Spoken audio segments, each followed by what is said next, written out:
suis une artiste montréalaise. J'ai fait mon maîtrise à Concordia et aussi mon bac parce que c'est moins cher à Concordia.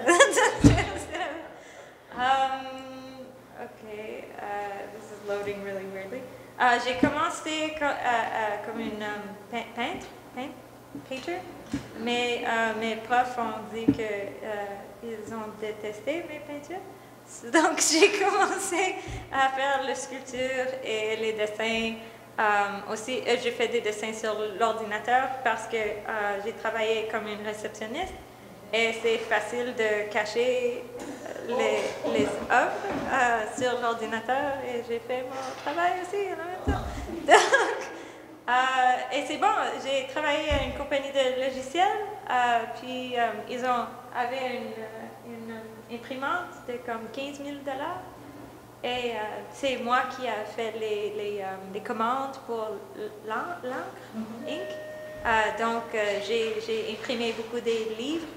Et j'ai dit, oh my God, we're out of colored ink somehow. We had a lot of reports to do, so like I just did, you know, c'est facile comme ça. Mais je commence I'll show you, je vais te montrer des peintures que j'ai faites. De tous mes œuvres sont narrative work. Et ça c'était une grande série. Okay, help me out here. I got married, or I was around my marriage. There's a lot of difficulty in my family, so I decided to make a series where I depicted like a lot of the, you know, worst features of arranged marriages and whatnot. And I dedicated it to my mom, and she was not happy about that. And it was a large series, and yeah, it's a narrative where I play the bridegroom and the rival suitor, and it's about like resurrecting like all your ancestors to come to your wedding, and there are a bunch of skeletons and whatnot, and there's like murders and stuff like that take place. So it's funny and cool. And I don't know if you feel. This is all painting. Yes. Et ils ont été grands, comme 6 pieds par 4 pieds, comme, et vraiment colorful.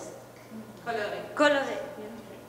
Et il y a des éléments qui sont trois-dimensionnels sur les tableaux, comme des morceaux de bois et de cordes et de papier qui sont collés, mais en tout cas.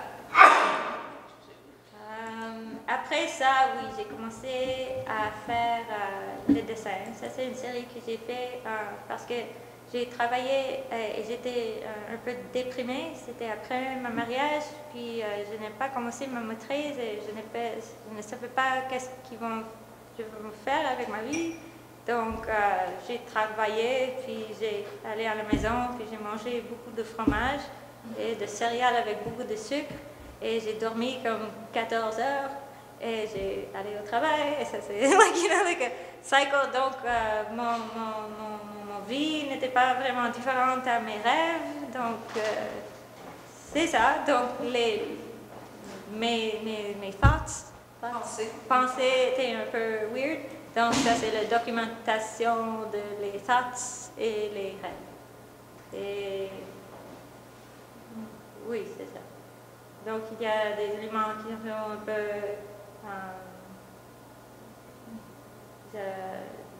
déprimants, mais c'est toujours détaillé, coloré, tout ça. Allô? Et c'est ça. Donc, j'ai trouvé que c'était une façon de travailler qui était vraiment fun parce que c'est différent quand vous êtes à l'école, you know, il y a beaucoup de profs qui disent, oh, like, maybe you should really consider this, and I'm just like, maybe you should shut the hell up, so I can do whatever I want when I'm at my work, at my receptionist job, and I'm like, oh man, this is how I want to make artwork all the time, like, I don't want to, so then, yeah, my artwork became like very personal and funny and stuff like that. Et après ça, j'ai commencé à faire une biographie de ma famille, parce que mon frère famille était un peu fucké, donc Le problème avec les Indiennes et en Inde, la vie est beaucoup concentrée sur la réputation de votre famille, donc vous ne pouvez pas jamais faire des erreurs, mais ça ne veut pas dire qu'il n'y a pas des gens qui sont étranges là-bas, donc vous devrez... c'est difficile, mais moi j'étais née ici, puis ma mère, elle a dit, ok, je t'aime, mais vous n'êtes pas régulier. Donc, elle n'a pas me donné la chance de faire une relation avec ma famille en Inde. Elle a dit, ok, vous n'avez pas le droit de parler avec tes cousins, des tantes, et tout ça.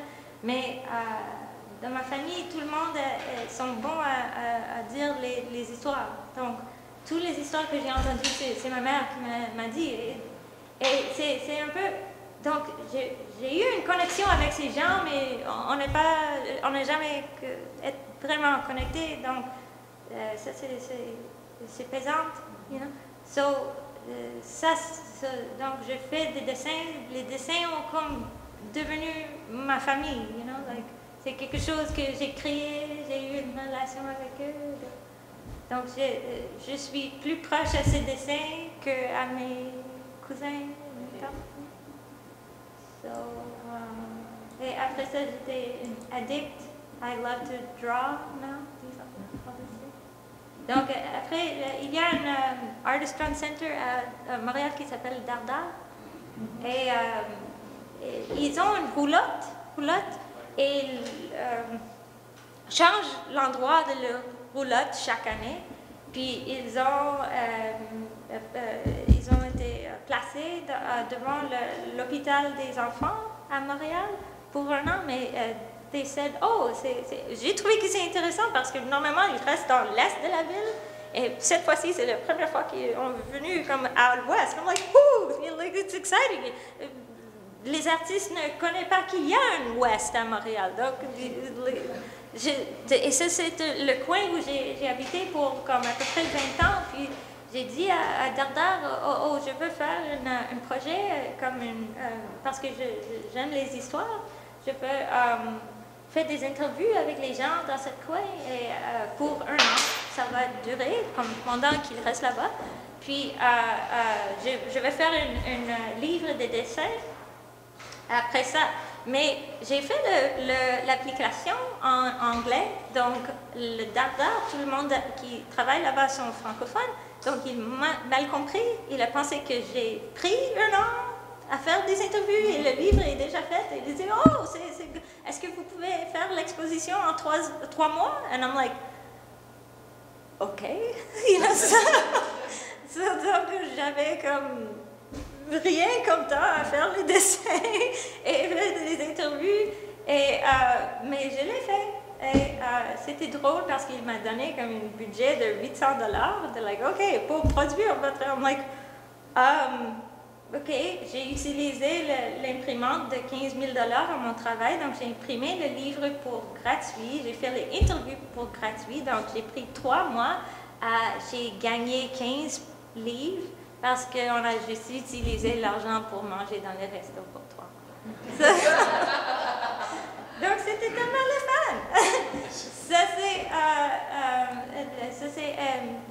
Le premier, j'ai fait une interview avec un monsieur qui a commencé une organisation pour les enfants qui ont eu le cancer, mais c'est terminé. Donc, mais le problème est que quand vous êtes un parent et vous avez eu un enfant qui a eu le cancer, vous ne voulez pas, you never want to let them go again.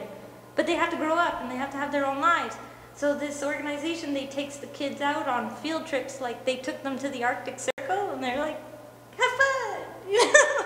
And they go on these rafting trips and the parents are like, no, they're going to get killed. So, et une autre chose qui était étrange avec cet hôpital est que les Inuits au nord du Québec, et il y a un grand problème, il n'y a pas d'appartement ou des endroits pour vivre en haut. Donc, chaque fois qu'un enfant a besoin de traitement médical, il doit venir à Montréal. avec une adulte. Donc les adultes ont dit, oh, je suis la tante, je suis la, n'importe qui. Mais c'est juste une opportunité qu'ils peuvent venir à Montréal pour habiter dans la parc qui est juste avant de l'hôpital où le dardar a été. Donc il y a 200 personnes qui habitent dans cette parc. Et je dis que c'est mieux d'habiter dans une parc à Montréal que... That sucks, J'ai parlé avec les cops et ils ont dit, yeah, c'est étrange qu'il y a des présents. Et ça, c'est à peu près le même temps qu'ils ont eu le shooting à Dawson College. Ça, c'est l'école où j'ai fréquenté. Et oui, ça, c'est toutes les histoires. C'était aussi un endroit où il y a beaucoup de riots when the Canadians won the Stanley Cup. And $10 million worth of damage in one night. I hope they're proud of themselves. Donc, c'est vraiment, il y a beaucoup d'histoires dans ce coin. Donc, c'était fun de faire tous ces interviews. Et après ça, qu'est-ce que j'ai fait? J'ai commencé à faire des sculptures. Et ça s'est tout fait à la main, à coudre, parce que j'aime ça. Ça, c'était un projet qui s'appelle The Loss and Reclamation of Faith. Ça, c'était à Articule. C'est mon thesis. Thèse. OK. Et la chose que j'ai trouvé que c'était drôle, quand j'ai fréquenté l'école, et il y a beaucoup de personnes, pas les Québécois, mais les Canadiens qui viennent comme les autres parts du Canada qui ont dit, I'll say it in English, oh, you're so lucky to have this great cultural heritage to borrow from. We're just white. Like... C'est pas les Québécois qui disent ça, parce que les Québécois, ils ont vraiment un sens de eux-mêmes plus que les autres parties du Canada, peut-être. C'est ça que je trouve. Mais I'm just like, why do you think that you don't have a history? Like, why do you think that white is actually neutral? I'm like, je suis une personne, vous êtes une personne. Like, on était là depuis le même. And they're just like, oh, you know what I mean.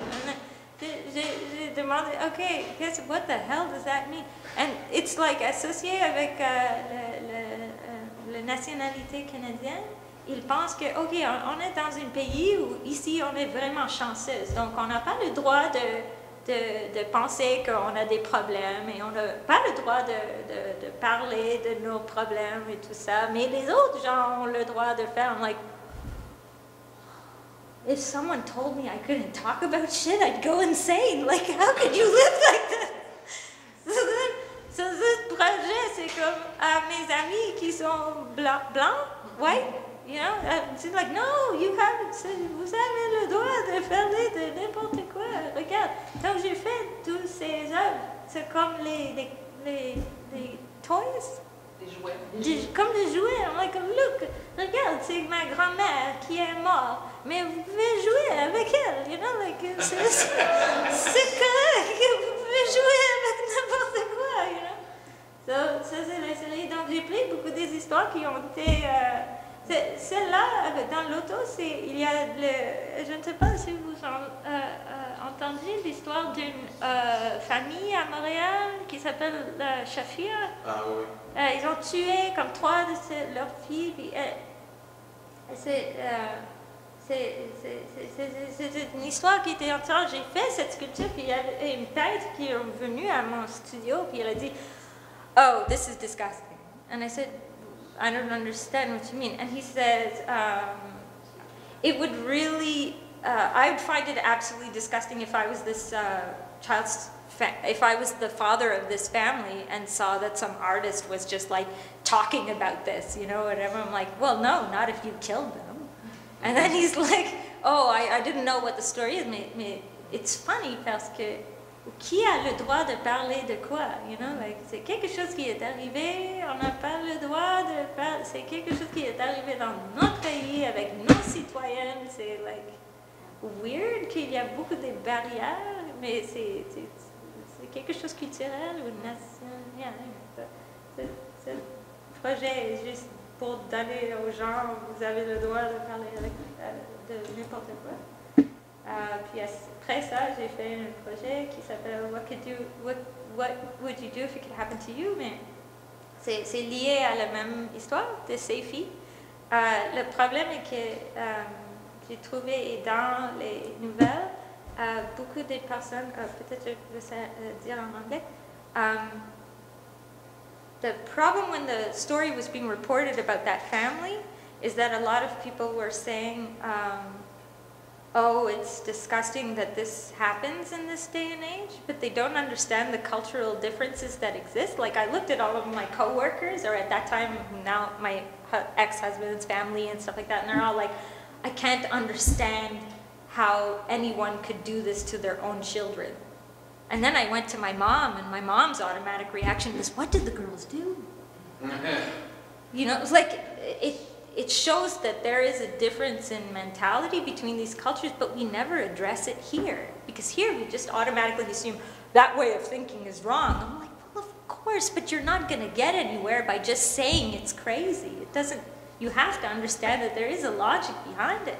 And une chose qui était vraiment triste est que ces filles est allée aux polices en avant pour dire que 2 fois, les policiers ont venu, mais les filles ont, they retracted their statement, saying that nothing went wrong. Mais ça, c'est a failure on the part of our law enforcement or our social workers because they have no way to treat these girls. Like, I came from a background that was conservative like this.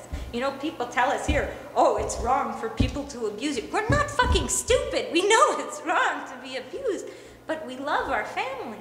They're our families. We have to find a way to negotiate around this. So this book is like a book that tells girls who come from conservative backgrounds like really subversive ways to get around abuse. And like one of the situations, I mean, you can't give it, a social worker can't tell girls, like let's say if you're in an abusive situation, one way to get out of it is to commit a crime to be taken away by police, because it's better to be called a criminal who's crazy than a slut who ran away with a, like, if, and people might think it's crazy, but like if those girls had done this in this situation, they might still be alive. Like, just trying to think outside the box. Artists are allowed to say stuff like this. Social workers are not. So this book was like kind of like an experimentation of different ways of looking around.